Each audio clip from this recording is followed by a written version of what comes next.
कैसे हैं आप सभी। हमें आशा है कि आप सभी पूर्ण रूप से स्वस्थ होंगे और जो भी आपको ऑनलाइन के माध्यम से पढ़ाया जा रहा है उसे आप बहुत अच्छे तरीके से पढ़ रहे होंगे और समझ रहे होंगे। तो बच्चों, आज मैं आपकी विषय अध्यापिका स्नेहलता श्रीवास्तव कक्षा 5 के बच्चों को हिंदी व्याकरण में पाठ 3 शब्द विचार और वाक्य का दूसरा भाग पढ़ाने जा रहे हैं, जिसे आप बहुत ध्यानपूर्वक पढ़ेंगे और समझेंगे। तो ये हम आपको बता दें पहले कि आपके यहाँ किताब नहीं है, किताब आपके यहाँ नहीं चलती है। हम अपनी किताब से आपको पढ़ाते हैं, लेकिन जो PDF भेजते हैं उसे आपको अपनी कॉपी में लिखना है और लिखने के बाद उसे याद करना है। और जिस डेट को आप PDF देखेंगे लिखेंगे वो डेट आप अवश्य डालेंगे। तो हमने आपको पढ़ाया पाठ 3 शब्द विचार और वाक्य। हमने आपको पढ़ाया कि शब्द किसे कहते हैं, जब 2 या 2 से अधिक वर्णों के मिलान से कोई सार्थक अर्थ निकलता है तो ऐसे वर्णों के मेल को शब्द कहते हैं। शब्दों के भेद, शब्द कितने प्रकार के होते हैं, शब्द को कितने भागों में बांटा गया है।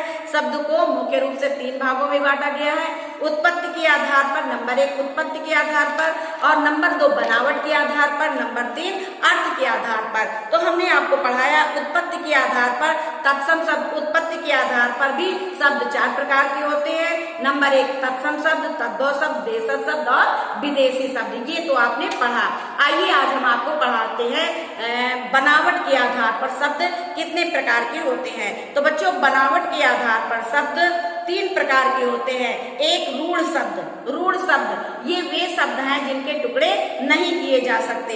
रूढ़ शब्द वे शब्द हैं जिनके टुकड़े नहीं किए जा सकते। ये यदि इनके टुकड़े किए जाए तो इनका कोई अर्थ नहीं निकलता है। जैसे लकड़ी, जैसे लकड़ी है, लकड़ी, ये लकड़ी है, ये एक शब्द है। ठीक, अगर हम इसके टुकड़े कर देते हैं तो उनका कोई अर्थ नहीं निकलता। जैसे हमने लिख दिया ला, फिर लिख दिया का और फिर लिख दिया ड़ी। ठीक, अब ये तो एक शब्द है, इसका अर्थ है लकड़ी। लकड़ी जो पेड़ की लकड़ी होती है वो लकड़ी। लेकिन अगर इन शब्दों का हमने वर्ण विच्छेद कर दिया, इनको अलग अलग कर दिया, तो इसका कोई अर्थ नहीं है। ला का कोई अर्थ नहीं, का कोई अर्थ नहीं, ला का कोई अर्थ नहीं। लेकिन हम तीनों को एक में लिख देते हैं तो हो जाता है लकड़ी। तो इस प्रकार के शब्द जो है वो रूढ़ शब्द कहलाते हैं। अब रूढ़ शब्द के बाद आता है यौगिक शब्द। कौन सा शब्द आता है? यौगिक शब्द। यौगिक शब्द जो 2 शब्दों के योग से बने शब्द होते हैं उन्हें यौगिक शब्द कहते हैं। ठीक है, जैसे सेनापति। जैसे यौगिक शब्द की परिभाषा है 2 शब्दों के योग से बने शब्द यौगिक शब्द कहलाते हैं। जैसे सेना, सेना धन पति, सेना धन पति। अब यहाँ पे ये 2 शब्द हैं। आपने पढ़ा ना कि 2 शब्दों के योग से बने शब्द यौगिक शब्द कहलाते हैं। तो ये सेना अलग हो गया, पति अलग। ये 2 शब्द हैं, सेना और पति। लेकिन इन दोनों को जोड़ देते हैं तो क्या हो जाता है? सेनापति। क्या हो जाता है? सेनापति। प्रधानमंत्री, प्रधानमंत्री, ये अलग अलग 2 शब्द हैं, लेकिन जब हम दोनों को जोड़ देते हैं तो क्या हो जाता है? प्रधानमंत्री। ये 2 शब्दों के योग से बने हुए शब्द हैं, इसलिए इन्हें यौगिक शब्द कहते हैं। अब तीसरा शब्द है योग रूढ़। बनावट के आधार पर हमने आपको बताया कि शब्द 3 प्रकार के होते हैं, रूढ़ शब्द, यौगिक शब्द और योग रूढ़। ये योग रूढ़ शब्द किस प्रकार कैसे होते हैं? ये शब्द यौगिक शब्दों की भांति ही बनते हैं, लेकिन उनसे एक विशेष अर्थ निकलता है। जैसे तो आपने यौगिक शब्द में पढ़ा कि शब्द 2 शब्दों के योग से बने शब्द यौगिक शब्द कहलाते हैं। जैसे प्रधानमंत्री, तो प्रधान अलग शब्द है और मंत्री अलग शब्द है। जब दोनों को हमने आपस में जोड़ दिया तो हो गया प्रधानमंत्री।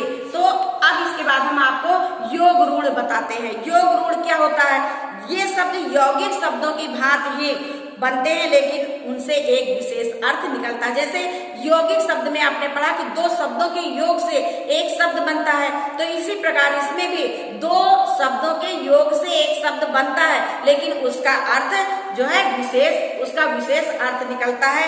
जैसे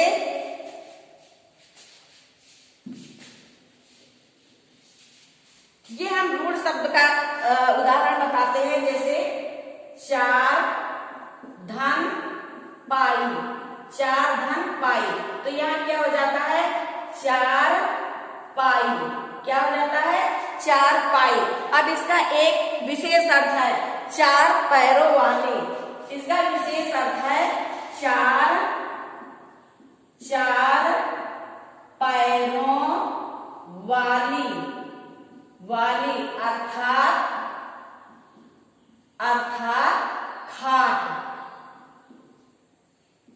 खाट, जिसको खटिया भी बोलते हैं, खाट इसको 4 पाई बोलते हैं क्योंकि इसमें 4 पाए लगे होते हैं। ठीक है, तो ये तो आपने पढ़ा योग रूढ़ के बारे में, यानी बनावट के आधार पर शब्द 3 प्रकार के होते हैं, रूढ़ शब्द, यौगिक शब्द और योग रूढ़। आइए हम आपको बताते हैं अर्थ के आधार पर।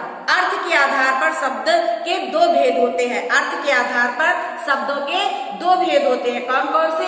एक सार्थक शब्द और एक निरर्थक शब्द। सार्थक शब्द क्या होते हैं? जो शब्द किसी अर्थ का बोध कराते हैं, जो शब्द किसी अर्थ का ज्ञान कराते हैं, बोध कराते हैं, उन्हें सार्थक शब्द कहते हैं। जैसे पानी, खाना, रोटी, ताला, गाना, ये सार्थक शब्द है। अब निरर्थक शब्द, जिन शब्दों से कोई अर्थ नहीं निकलता है, उन्हें निरर्थक शब्द कहते हैं। जैसे पानी, वाणी, तो पानी जो है वो सार्थक शब्द है और वाणी निरर्थक शब्द है। खाना सार्थक शब्द है, वाना निरर्थक शब्द है।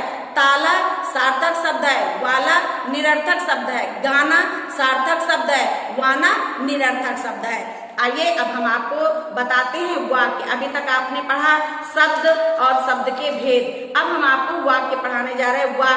वाक्य किसे कहते हैं? जिस प्रकार वर्णों के सार्थक मेल से शब्द बनते हैं, उसी प्रकार शब्दों के सार्थक मेल से वाक्य बनते हैं। जैसे मैं विद्यालय जाता हूँ, मैं विद्यालय जाता हूँ, या मैं प्रतिदिन विद्यालय जाता हूँ, ये सार्थक वाक्य है। लेकिन अगर कहे निरर्थक वाक्य, तो प्रतिदिन मैं हूँ विद्यालय जाता, ये है निरर्थक वाक्य। तो आपने बच्चों आज पढ़ा शब्द विचार, शब्द कितने प्रकार के होते हैं, और फिर उसके बाद आपने पढ़ा वाक्य। हमें आशा है कि आपको ये पाठ बहुत अच्छे तरीके से समझ में आ गया होगा। अब आपको हम इसकी PDF जब भेजेंगे तो आप कॉपी में PDF लिखेंगे और लिखने के बाद याद करेंगे। तो बच्चों आज ये पाठ आपका समाप्त होता है। धन्यवाद।